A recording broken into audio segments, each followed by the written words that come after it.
ರಾಯರ ಪೂಜೆಯಾಗಿದೆ. ಸಿಂಪಲ್ಲಾಗಿ ಮೂಲಂಗಿ ಸಾಂಬಾರು ಮಾಡೋಣ.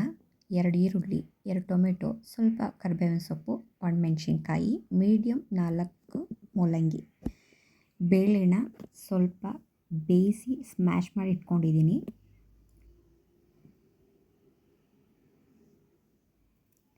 ಸ್ವಲ್ಪ ಆಯಿಲು, ನಾವೇನು ಕಟ್ ಮಾಡಿ ಇಟ್ಕೊಂಡಿದ್ದೀವಿ ಟೊಮೆಟೊ, ಈರುಳ್ಳಿ, ಕರಿಬೇವಿನ ಸೊಪ್ಪು, ಮೆಣಸಿನ್ಕಾಯಿ ಹಾಕಿ ಸ್ವಲ್ಪ ಎಣ್ಣೆಲೇ ಹುರ್ಕೊಬೇಕು.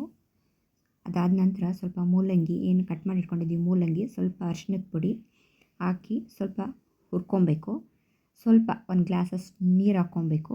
ನೀರು ಹಾಕಿ ಸ್ವಲ್ಪ ಒಂದು 5 ನಿಮಿಷ ಬೇಯಾಗಿ ಬಿಡಬೇಕು. ಅದ್ರ ಜೊತೆಲೇ ಸ್ವಲ್ಪ ಅದಕ್ಕೆ ಬೇಯೋದಕ್ಕೆ ಸ್ವಲ್ಪ ಉಪ್ಪು ಹಾಕಬೇಕು.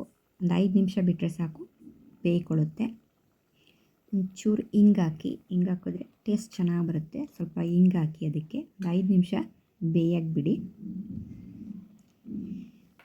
ಒಂದು 5 ನಿಮಿಷ ಸಾಕು, ಬೇಗ ಬೇಯುತ್ತೆ.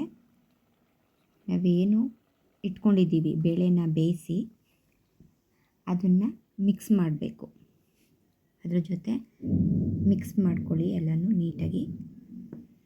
ಎಷ್ಟು ಬೇಕು ಅಷ್ಟು ತಿಕ್ನೆಸ್ ಎಷ್ಟು ಬೇಕಷ್ಟು ನೀರನ್ನು ಹಾಕಿ ಮಿಕ್ಸ್ ಮಾಡ್ಕೊಳ್ಳಿ.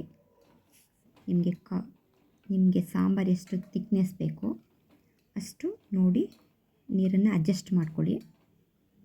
ಸ್ವಲ್ಪ ಬೇಯೋದಕ್ಕೆ ಬಿಡಿ. ಒಂದು 10 ನಿಮಿಷ ಬೇಯೋದಕ್ಕೆ ಬಿಟ್ಟರೆ ಆಗುತ್ತೆ. ಸ್ವಲ್ಪ ತೆಂಗಿನಕಾಯಿ,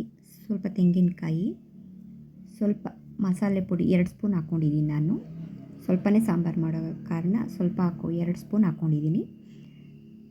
2 ಸ್ಪೂನ್ ಹಾಕ್ಕೊಳ್ಳಿ. ನಿಮ್ಗೆ ಬೇಕಾದ್ರೆ ಸ್ವಲ್ಪ ಜಾಸ್ತಿನೇ ಹಾಕ್ಕೊಳ್ಳಿ. ಸ್ವಲ್ಪ ಜಾಸ್ತಿ ಜನ ಇದ್ದೀವಿ ನಾವು ಅಂದರೆ ಸ್ವಲ್ಪ ಕಾಯಿ, ಸ್ವಲ್ಪ ಮಸಾಲೆ ಪುಡಿ ಜಾಸ್ತಿ ಹಾಕ್ಕೊಳ್ಳಿ.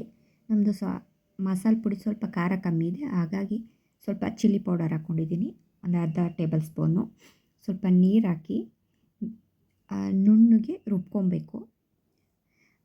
ಈ ರೀತಿ ನುಣ್ಣಗೆ ರುಬ್ಕೊಬೇಕು. ತರಿಯಾಗಿ ರುಬ್ಕೊಬಾರ್ದು, ನುಣ್ಣನೆಯಾಗಿ ರುಬ್ಕೊಂಡ್ರೆ ಸಾಂಬಾರು ಜೊತೆ ಚೆನ್ನಾಗಿ ಮಿಕ್ಸ್ ಆಗುತ್ತೆ, ಟೇಸ್ಟು ಚೆನ್ನಾಗಿ ಬರುತ್ತೆ. ನೀಟಾಗಿ ಎಷ್ಟು ಬೇಕಷ್ಟು ನೀಟಾಗಿ ಹಾಕ್ಕೊಂಡು ಮಿಕ್ಸ್ ಮಾಡ್ಕೊಬೇಕು. ನೀರು ಎಷ್ಟು ಬೇಕಷ್ಟು ಅಡ್ಜಸ್ಟ್ ಮಾಡ್ಕೋಬೇಕು. ನೀವು ತಿಕ್ನೆಸ್ ಎಷ್ಟು ಬೇಕು ನೋಡಿಕೊಂಡು ನೀರನ್ನು ಅಡ್ಜಸ್ಟ್ ಮಾಡ್ಕೊಳ್ಳಿ. ಒಂದು 10 ನಿಮಿಷ ಕುದಿಯೋದಕ್ಕೆ ಉಪ್ಪು ಹಾಕಿ ಕುದಿಯೋದಕ್ಕೆ ಬಿಟ್ಬಿಡಿ. ಒಂದು 10 ನಿಮಿಷ ಬಿಟ್ಟರೆ ಸಾಕು. ಕೊತ್ತಂಬರಿ ಸೊಪ್ಪು ಹಾಕಿದ್ರೆ ಫೈನಲ್ಲಾಗಿ ಸಿಂಪಲ್ ಮೂಲಂಗಿ ಸಾಂಬಾರು ರೆಡಿ ಆಗುತ್ತೆ. ಬೇಗ ಆಗುತ್ತೆ, ಕ್ವಿಕ್ಕಾಗಿ. ಒಮ್ಮೆ ಮಾಡಿ ಟ್ರೈ ಮಾಡಿ ನೋಡಿ, ಈ ರೀತಿ ಆಗುತ್ತೆ.